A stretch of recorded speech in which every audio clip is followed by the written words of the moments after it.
আমাদের সেটা করে কিনবি না বলো একদম হ্যাঁ তুলতে হবে আমাদের বলে 2 কিলো মাছটা দাদাকে দিও। 2 কিলো সাইজে ইলিশ মাছটা পাকা ইলিশ এই কাটা হয়ে গেল দাদা নিল। দাদা কেমন লাগে? সুন্দর মাছ এখানে মাছ খুব ভালো থাকে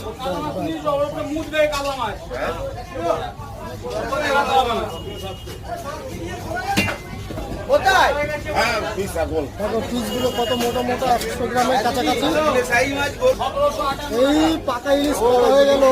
পাকা ইলিশ